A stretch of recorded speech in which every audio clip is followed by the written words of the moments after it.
Hello everyone, welcome back to my channel. Digha থেকে আসার পর প্রথম আজকে সেট আপে বসে খুব আনন্দ লাগছে তোমাদের সাথে ঘটনা শেয়ার করতে। কিছু কিছু ঘটনা পেয়ে মনটা খুব ক্লান্ত হয়ে গেছে, আর ভালো লাগে না, সিরিয়াস বলছি। যাই হোক, দীঘার ঘটনাটা আশা করি তোমরা সবাই শুনেছো। যারা যারা নাম জিজ্ঞেস করেছো, কিছু মানুষকে বলেছি খুব কাছের, তবে অনেকেই জিজ্ঞেস করেছো দীঘার হন্টেড হোটেলের নামগুলো, আমি সবই কিন্তু জানিয়ে দিয়েছি। যাই হোক, আজকে ঘটনায় ফিরবো। আজকে ঘটনাটা এতটাই ভয়ঙ্কর হতে চলেছে, সবাইকে বলবো একটা করে লাইক করে দাও। যারা এখনো পর্যন্ত ভালোবেসে চ্যানেলটিকে সাবস্ক্রাইব করোনি, অবশ্যই করে পাশে থেকো। শিমুরালী ফুলকেরাম নামক একটি স্থান থেকে আজকের ঘটনাটা আমাদের চিত্তরঞ্জন চৌধুরী দাদাভাই ঘটনাটা পাঠান। চিত্তরঞ্জন দাদাভাই বলেন, আমার এখন বয়স হচ্ছে 56 বছর। আমার মা গত হয়েছেন, আর এই ঘটনাটা আমার মায়ের কিছু স্মৃতি, মায়ের মৃত্যুর পরেও মায়ের থেকে যাওয়া, মায়ের মৃত্যুর পরও মায়ের থেকে যাওয়ার একটি সত্য বাস্তব ঘটনা আপনাকে আজকে শেয়ার করছি। আমাদের দাদাভাই বলেন, আমার মা 2001 সালে উনি মারা যান। নিউমোনিয়া হয়েছিলেন, বয়স হয়েছিল মায়ের।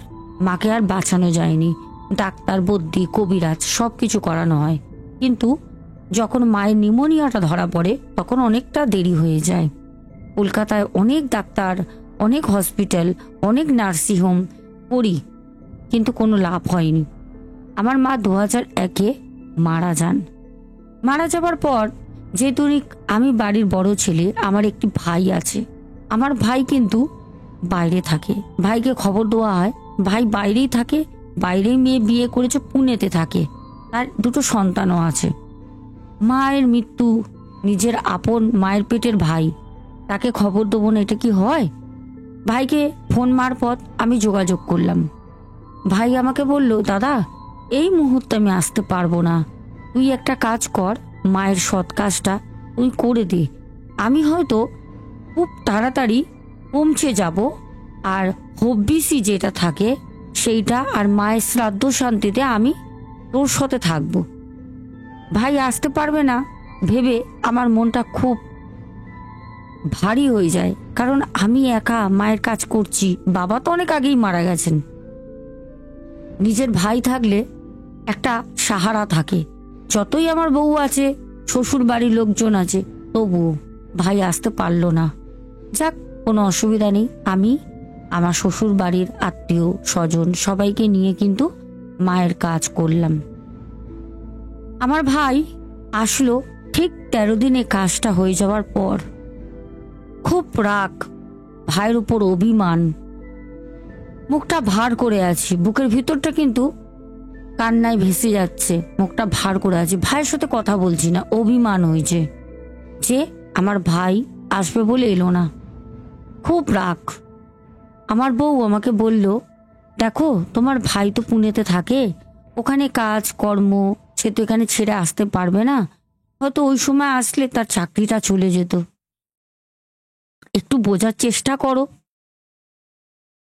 আমার বউ আমাকে বোঝাতে সত্যি আমি বুঝলাম। ভাইকে গিয়ে বললাম, ভাই অনেক দেরি করে আসলি। ভাইও অঝরে কাঁদে, ভাইয়ের সাথে আমিও কাঁদি। মা বাবা তো এরকমই জিনিস, যখনই মা বাবার কথা মনে পড়ে তখন চোখের কোণে কোথাও জল চলেই আসে।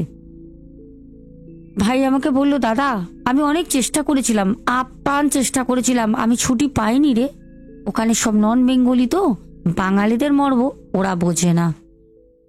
যাই হোক, তারপর আমার ভাই 1 মাস আমাদের সাথে থাকে, 1 মাস থাকে। থাকার পর একটা দিন আসলো ভাইয়ের যাবার। ভাই পুনেতে চলে গেল তার দুটো সন্তান বউকে নিয়ে, আমি একা হয়ে গেলাম। আমার বউ বলল যে কদিনের জন্য আমি আমার মায়ের বাড়ি যাব।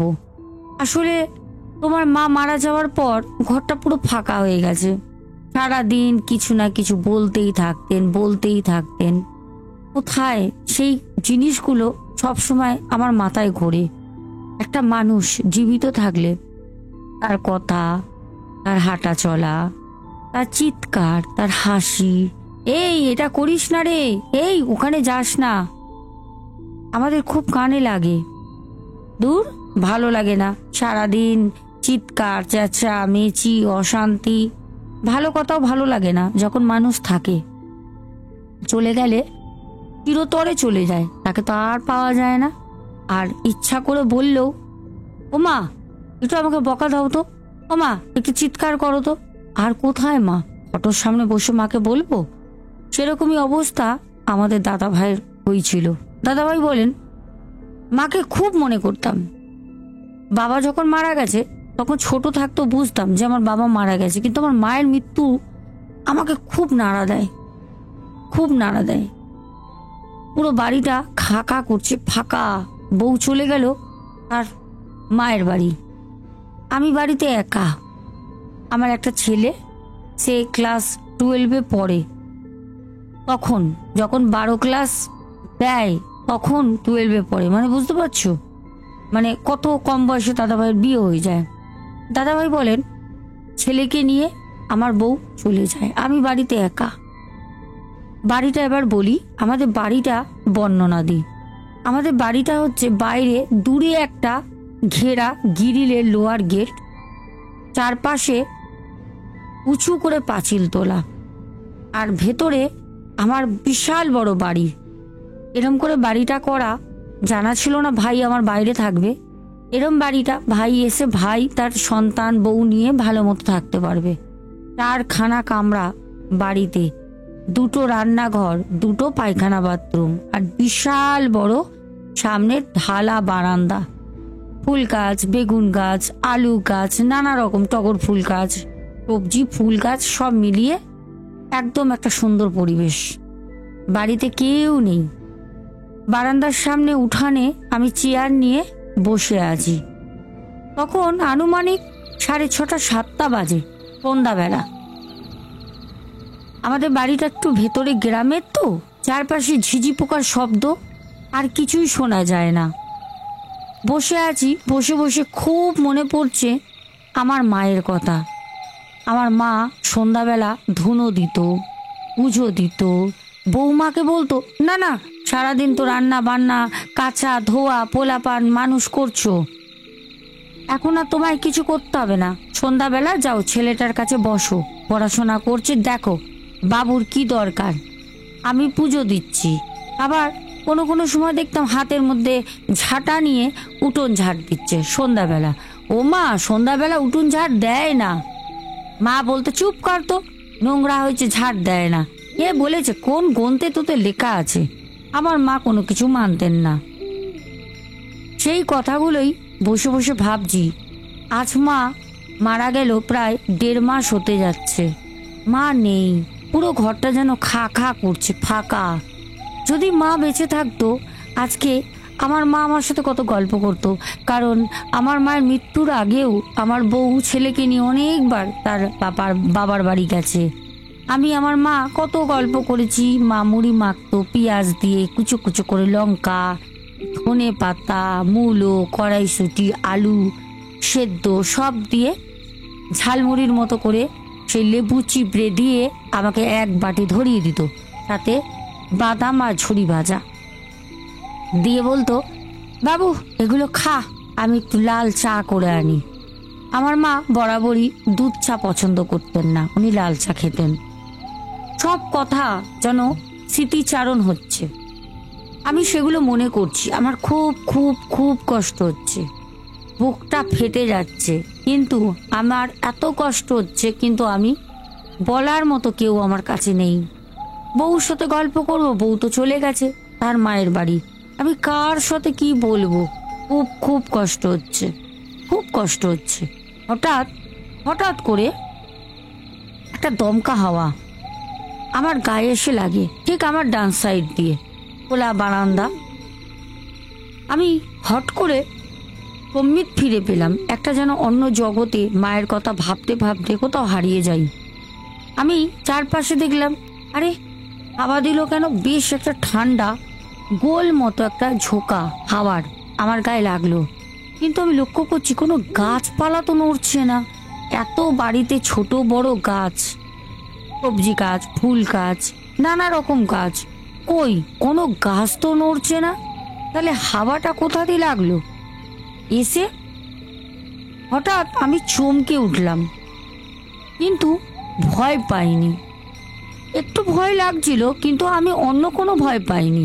ভাবলাম আর দুর্যোগ হবে, বউটা গেল, ওদেরও তো বাড়ি গ্রামে, এই সবই ভাবছি, কিন্তু আমি অন্যদিকে ভয় পাইনি। আমাদের দাদাভাই বলেন, আমি আনুমানিক 7:05-10 হবে ওখান থেকে উঠে পড়লাম। উঠে একটু হাঁটতে হাঁটতে রান্নাঘরে গেলাম, একটু লিকার চা করলাম। আমি কিন্তু লিকার চা খুব পছন্দ করতাম না, মা খেতেন বলে আমি খেতাম। আমি দুধ চাটাই পছন্দ করতাম, কিন্তু মায়ের মৃত্যুর পর আমি আর দুধ চা খাই না, আমি লাল চাই খাই। আমি লাল চা করলাম, মানে লিকার চা করে আমি আবারও আসলাম বারান্দাটায়, এসে সেই চেয়ারে বসে আছি। হঠাৎ আমি লক্ষ্য করলাম তখন 8টা প্রায় বাজে। জোনাকি পোকার শব্দগুলো যেন আরো বেশি ডাক করে, চারপাশে যেন এত ডাকছে, ঝিঝি পোকা, জোনাকি পোকা। আমার কানের মধ্যে পরিষ্কার শুধু আওয়াজ। আমার খুব বিরক্ত লাগছে। ভাবলাম যাই, ঘরে গিয়ে একটু টিভি চালাই। আবার মনও করছে না। আবার ভাবলাম হাতে ঘড়ি পড়েছিলাম 7:05, যাকে চাটা খেয়ে তাহলে রেখে একটু বাইরে দিয়ে হেঁটে আসি। পাড়ার মোড়ে দোকানে গেলেই মনটা ভালো হয়ে যাবে, সবার সাথে কথা বলবো। 1-2 ঘন্টা ওখানে অতিক্রম হলে আমি বাড়িতে এসে একটু খেয়ে শুয়ে পড়বো। সকালে তো বউ রান্না করে গেছে, কালকে না আমি হোটেলে গিয়ে খেয়ে নেব ভাবছি। তারপর চাটা খেয়ে আমি বারান্দায় রেখে দিয়ে আমি আস্তে আস্তে ধিমি পায় যখন আমার উঠোন থেকে নেবে আমি সেই গ্রিলের গেট পর্যন্ত হেঁটে যাব, হঠাৎ গাছের মধ্যে একটা আম গাছ রয়েছে, যে আম গাছটা আমার মা বিয়ে হয়ে আসার পর ওই বাড়িতে লাগায়। ডান সাইডে পূর্ব দিকে আম গাছটা খুব ঝাঁকড়া, অত বড় গাছ আমার বাড়িতে নেই, আর সব ছোট বড়, কিন্তু আম গাছটা সব থেকে বড়। আম গাছটায় একটা খিলখিল করে হাসির শব্দ এলো। এবার বলে রাখি, আমার বাড়ির আশেপাশে কিন্তু সেরকম কোনো বাড়ি নেই, কারণ আমার বাড়িটা একদম গ্রামের মধ্যে, আমি প্রথমেই বলেছি। আর গ্রামে কি হয়, অনেকটা দূরে বাড়ি থাকে, আমার ওখানে তো কোনো বাড়ি নেই। তাহলে হাসির শব্দটা কোথা থেকে আসলো? কে হাসলো এরকম খিলখিল করে, তাও একজন মহিলা কণ্ঠে? আমি সাথে সাথে উপর দিকে তাকাতে দেখলাম না, কেউ তো নেই। গাছে আবার কে উঠে হাসবে? আমি আবার ভাবলাম তোর মাথাটা খারাপ হয়ে গেছে। আমি আবারও ঘরে গেলাম, গিয়ে টর্চ নিলাম, কারণ একটা দমকা হাওয়া আমার গায়ে আগেই লাগে। আমি ভাবলাম হতে পারে ঝড় বৃষ্টি আসবে, হতেই পারে। তার জন্য আমি কিন্তু হাতে টর্চটা নিয়ে বের হই। আমি আস্তে আস্তে গেটে তালা দিয়ে বাইরে চলে যাই। বাইরে যেতে তখন পাড়ার দোকানে গেলাম, পাড়ার দোকানটা দেখছি অর্ধেক ঝাঁপ ফেলা। আমাকে বলল, আরে কি ব্যাপার দাদা, বউ নেই বাড়িতে, এত রাতে তো তুমি বেরোনোর লোক না, আজকে হঠাৎ বাইরে বেরিয়েছো, কি ব্যাপার? আমি বললাম, আরে না ভাই, ওরকম কোনো ব্যাপার না, বউ নেই বাড়িতে সে তো ঠিকই, কিন্তু বউ থাকলে আমার ভালোই লাগে। বউ বাইরে গেছে, আমার মনটা খুব ভারী হয়ে রয়েছে। সদ্য 1.5 মাস হচ্ছে মা চলে গেল। সবাই তো আমার মাকে খুব ভালোবাসতেন, সবাই চিনতেন, কারণ আমার মা বাড়িতে লক্ষ্মী পূজার সময় যখন নারকেল নাড়ু, তিলের নাড়ু, মুড়ির নাড়ু, খইয়ের নাড়ু করতেন, তখন যে যেত ওখান থেকে সাইকেলের আওয়াজ পেলে এ বাবু দাঁড়া করে ছুটে যেত। কে বউ যাচ্ছে, কে ছেলে যাচ্ছে না, বাবু, সবাই বাবু, আমার ছেলেকেও বাবু, আমাকেও বাবু। দৌড়ে গিয়ে বলতো, এই তুই যাচ্ছিস, মোয়া খাবি? ওরা বলতো হ্যাঁ, পুজোর সময় জানে সবার বাড়িতেই হয়। মা নিয়ে গিয়ে এরে 2টো মোয়া নে। আমার মা এরকম মিশুকে ছিল, সবাই মাকে খুব ভালোবাসতো। মায়ের মৃত্যুর পর পাড়ার লোক সবাই কাঁদে, সবাই আসে। তো সেই ভাইটা আমাকে বলতে, আমি তখন বললাম, আসলে না না, মায়ের কথা তো মনে পড়বে, মাকে কি কখনো সন্তান ভুলে যায়? তখন সে ভাইটা আমাকে বলল, আসলে দাদা, সত্যি মাসিমা এত ভালো ছিল, মাসিমা হট করে রোগটা ধরা পড়ল না, চলে গেল। যাক, এরকম কথা বলতে বলতে একটা সময় পর যখন আমি বাড়ি ফিরে আসি, আমি আমার বাইরের সদর গ্রিলের গেটটা খুলে আমি বাড়ির রাস্তা ধরি, মানে আমার উঠোনের দিকে আমি এগোচ্ছি। হঠাৎ হঠাৎ আমি দেখলাম খুব জোরে একটা হাওয়া ঘুরপাক খাচ্ছে আমার গায়ে না, কিন্তু ওই আম গাছের মধ্যে ঘুরপাক খাচ্ছে খুব জোরে একটা হাওয়া। ওই আম গাছটা এত দুলছে, মনে হচ্ছে 3-4 জনে গোড়া ধরে 3-4 জন বেশ স্বাস্থ্যবান কোনো পুরুষ মানুষ আম গাছটাকে নাড়া দিচ্ছে। আমি খুব ভয় পাই, ভয়তে একটা আর্তনাদ বেরোলো, কে রে, এই কে কে গাছে কে? আমের সিজন তো না যে পাড়ার ছিচকে ছেলেরা আসবে আম চুরি করতে, আমের সিজন তো না, তাহলে কি ব্যাপার হলো? হঠাৎ একটা ভয় লাগলো, কেড়ে কেড়ে আমি কিন্তু আর্তনাদটা ভয়তে করেছি। দৌড়ে আমি চলে গেলাম ঘরে, তালা খুলে কোনো রকমে আমি আমার রুমে গিয়ে চুপ করে বসে আছি, খুব ভয় লাগছে খুব। হঠাৎ দরজা বন্ধ, ঠিক 10টা বাজে, গেটে আমার কেউ নক করছে, ঠক ঠক ঠক। আমি বললাম, কি হলো? আমার তো বাইরে সদর যে গেট গ্রিলের সেটা তালা মেরে এসছি, ঢুকলো কে আমার ঘরে? তাহলে কি পাড়ার কেউ সবাই জানে আমার বউ নেই? তাহলে কি পাছে আমার বাড়িতে ডাকাতি হবে? ডাকাত পড়লো, আশেপাশে বাড়ি নেই, ভয় লাগছে ওটাই মাথায়। আমি রান্নাঘরে গিয়ে বটিটা নিলাম, বটি নিয়ে আমি দরজার সামনে দাঁড়িয়ে আছি, যেই দরজায় টোকা পড়ে। কিছুক্ষণ পর আমি পরিষ্কার শুনছি, দর্শক বন্ধু আমার গা কাটা দিচ্ছে, তোমাদের বলবো কি, পরিষ্কার শুনছি আমার মা বলছে, এ বাবু বাবু দরজাটা খোল, তুই একা একা, তোর ভালো লাগছে না আমি জানি, তোর কাছে আসলাম। আমাকে যখন মা বলে, মায়ের গলা, সদ্য 1.5 মাস আগে মা মারা গেছে, আমি শুনে আমি বলছি, মা ডাকছে, মা আসবে কি করে? তাহলে কি মা এসেছে, মা কি ভূত হয়ে গেছে? আমি ভয়তে সে বটি নিয়ে চুপ করে খাটের উপর গিয়ে বসে আছি, দরজার দিকে তাকিয়ে। আমি এত বোকা, আত্মার তো ঢোকার জন্য দরজা খুলতে লাগে না। আমি কিন্তু ভয় ভয় কোনো রকমে চুপ করে ঘন্টাখানিক বসে থাকি। আমি বললাম যে না না, হয়তো আমার মনের ভুল, এটা কি করে হয়? আজকে 1.5 মাস হতে যাচ্ছে, মা আমাকে কি করে ডাকবে? হুস, এটা আমার মনের ভুল। আমাদের দাদা ভাই বলে, ম্যাডাম আপনি বিশ্বাস করবেন না, আমি খাই, রাতের ডিনার কমপ্লিট করে আমি শুয়ে আছি, বটি আমার খাটের একটু নিচে ভেতর দিক করে রাখা, খুব ভয় করছে। মায়ের গলা আমার চিনতে কিন্তু একদম ভুল হয়নি। ঠিক যখন রাত 12টা 12:30 বাজে, আমি কি বলবো, আমাদের বাড়ির বাইরে যে কুকুরগুলো আছে, গ্রামগঞ্জে প্রচুর কুকুর থাকে, শহরে তো দেখা যায় না, এত কুকুর চিৎকার করছে আমার বাড়ি ঘিরে, ঝা ঝা ঝা করে চিৎকার করছে। আমি ভয়ে একদম গুটিয়ে গেছি। আমি লক্ষ্য করছি চুপ করে আমার ঘরে একটা টিম টিম করে নাইট ডুম জ্বলছে, রংটা ছিল সবুজ রঙের। আমি নাইট ডুমের আলোতে দেখছি আমার ঘরের ভেতরে কেউ তো নেই, শুধু তো আমি একা।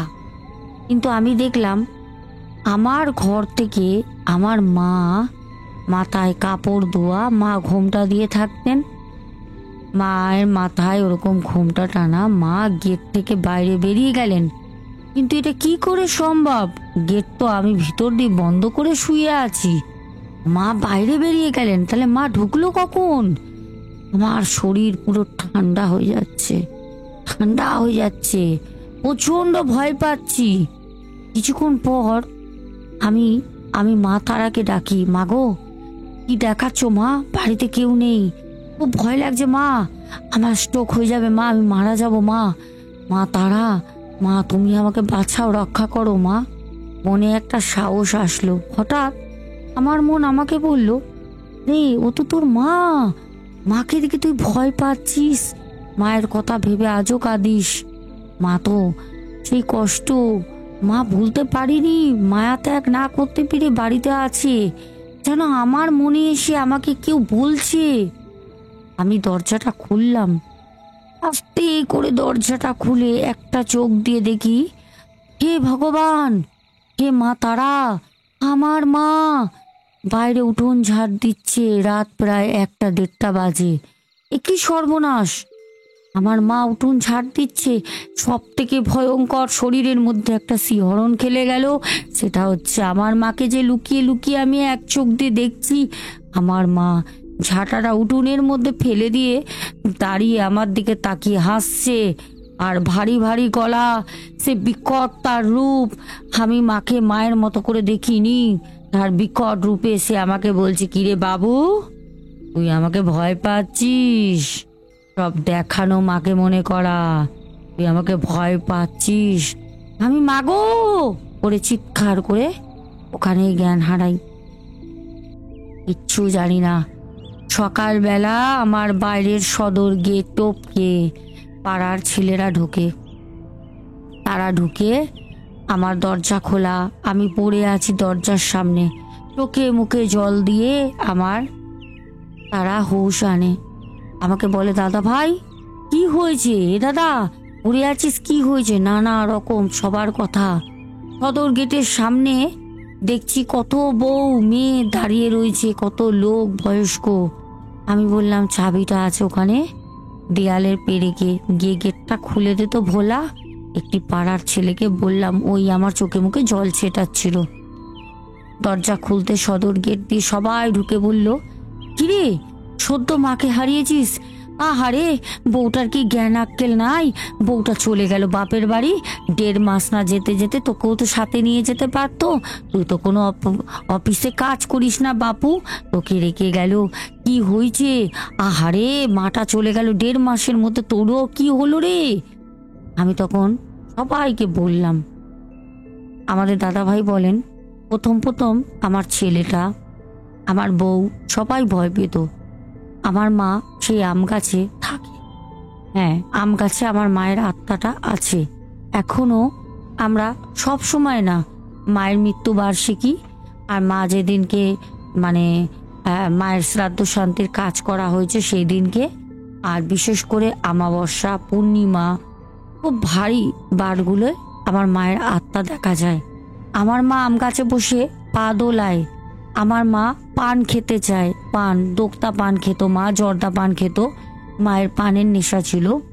আমার বউ বললে হয়তো দর্শক বন্ধুরা বিশ্বাস করবেন না, আমাদের দাদা ভাই বলেন যে আমার বউ আমাবস্যা, পূর্ণিমা, মৃত্যুবার্ষিকীতে এখনো মা যা খেতে ভালোবাসতেন, চিড়ের পোলাও, পায়েস, মিষ্টি জাতীয় জিনিস মা পছন্দ করতেন, কালাকাঁদ, রসগোল্লা, আমার বউ একটা একটা করে সব সাজিয়ে আম গাছের গোড়ায় দেয়। আম গাছের গোড়ায় সকালবেলা কোনো সময় দেখি অর্ধেক নেই, পুকুর ঢোকার তো কোনো জায়গাই নেই। জানি না মিষ্টিগুলো খাবলে খাবলে খেয়ে রেখে দিয়ে যায়। প্রত্যেকটা মিষ্টি খাবলে খাবলে খায়। পান চায়, এই আমাকে পান দিলি না, এই আমাকে পান দিলি না। যদি কোনো দিন ভুলে গেছে আমার বউ, আমার হাতে পান মানেই না, আমার বউর হাতের পান নেয়। যদি ভুলে গেছে, রাতে শুতে দেবে না, শুতে দেবে না, টালের উপর বসে বসে বলবে, এই আমায় পান দে, এই আমায় পান দে, আমার নেশা লেগেছে। এরকম ভারী ভারী কাঁপা কাঁপা গলায় মা বলে। আমার বউ সেই রাতের বেলা কোনো রকমে চুন, 2টো সুপারি, 2টো দোক্তা পাতা, যা যা মা ভালোবাসতেন ও জানতো, ও তো মাকে করে দিত। ও পান বানিয়ে ছুটতে গিয়ে দরজা খুলে বারান্দার লাইটটা দিয়েই ওই একটা পাথার মধ্যে রেখে দিয়ে চলে আসতো। একটা পাথা নিয়ে পাতার মধ্যে রেখে দিয়ে আসতো পানটা। সকালবেলা সেই পান কোনো কোনো দিন পাওয়া যেত, কোনো কোনো দিন অর্ধেক পড়ে থাকতো। প্রিয় দর্শক বন্ধুরা, ঘটনাটা একদম রিয়েল ঘটনা। কেমন লাগলো। চলো, অনেকদিন পর তোমাদের আজকে কমেন্ট পড়বো।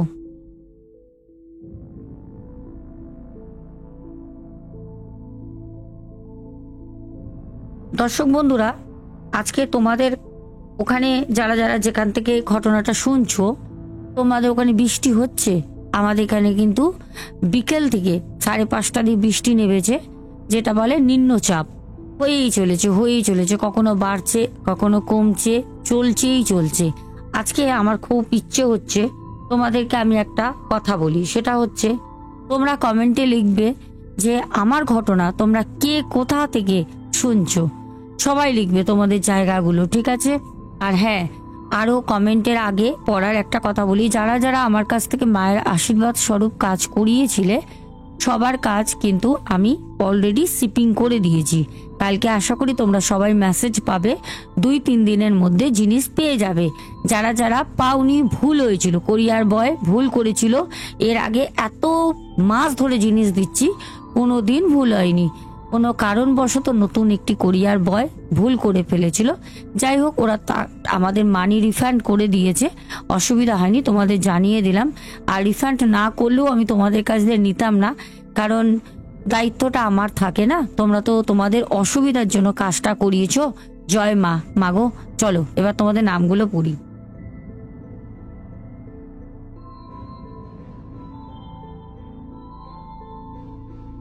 আচ্ছা, যেতে যেতে তোমাদেরকে একটা প্রশ্নও করবো, সাথে দুটো জিনিস তোমাদেরকে বলতে হবে। সেটা হচ্ছে, একটা থাকবে প্রশ্ন ঘটনা রিলেটেড, আর একটা হচ্ছে তোমরা যে যেখান থেকে ঘটনা শুনছো তোমাদের বাড়ি কোথায়, সবাই কিন্তু বলবে, ঠিক আছে, নিচে তোমাদের বাড়ি কোথায়। আর একটা কমেন্ট, সেটা হচ্ছে আমাদের এই দাদা ভাইয়ের মা কত সালে, মানে সালটা কত ছিল যখন দাদা ভাইয়ের মা মারা গিয়েছিলেন, সালটা কত ছিল, সবাই কমেন্টে লিখবে, ঠিক আছে? চলো এবার কমেন্ট তোমরা যারা যারা করেছো, আমি আজকে দীঘার যে ঘটনাটা দিয়েছিলাম তার নিচে তোমরা অনেকে কমেন্ট করেছো, সেই কমেন্টগুলো এখন পড়বো।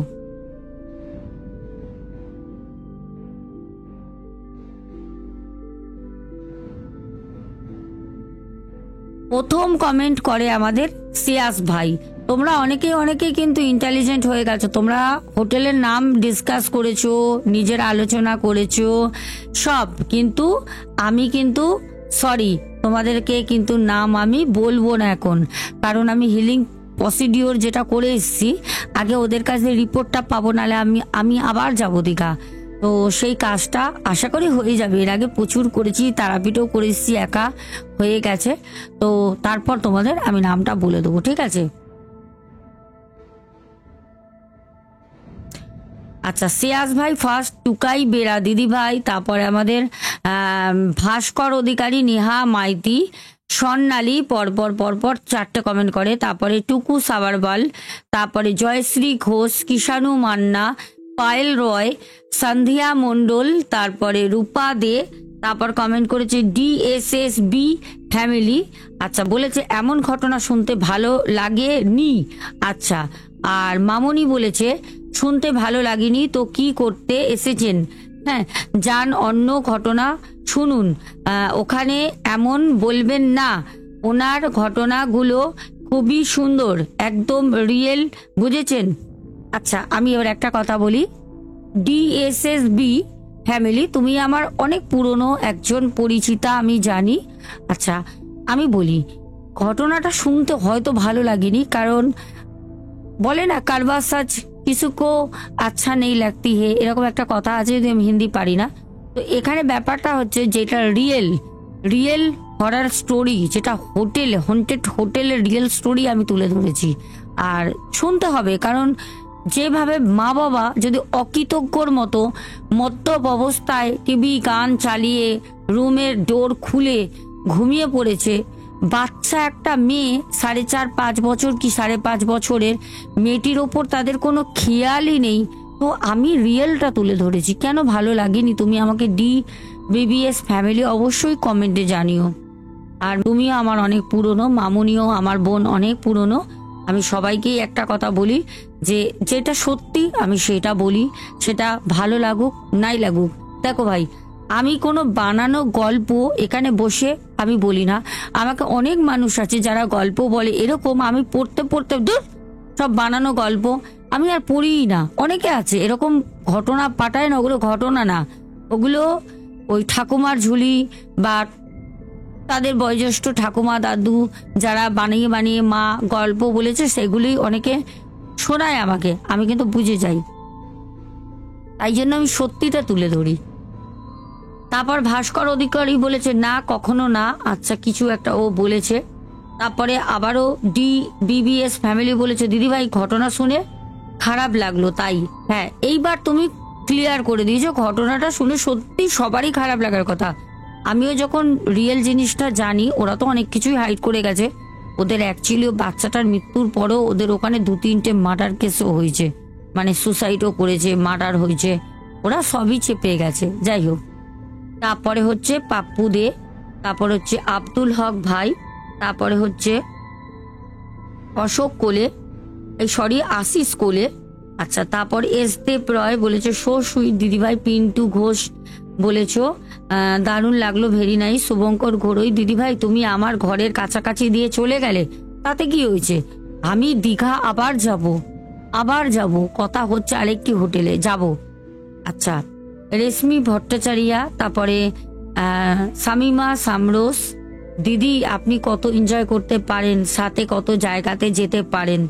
হ্যাঁ, আমি এনজয় কতটা করি আমি নিজেই জানি, মানে আমি ওখানে গিয়েও কাজ করেছি, আর কি বলবো, আমার লাইফে কাজ ছাড়া কিচ্ছু নেই, এনজয় বলে কিচ্ছু নেই। 1 ঘন্টা আমি ভাববো যে আমি বসে একটু ভালো কিছু খাবো বা একটুখানি মুভি দেখবো, মুভি দেখতে গেলে 1.5 ঘন্টা লাগে, আগে 3 ঘন্টা লাগতো, এখন 1.5 ঘন্টার মধ্যে 1 ঘন্টা মুভি শেষ হয়ে যায়, আমি তাও দেখতে পারি না।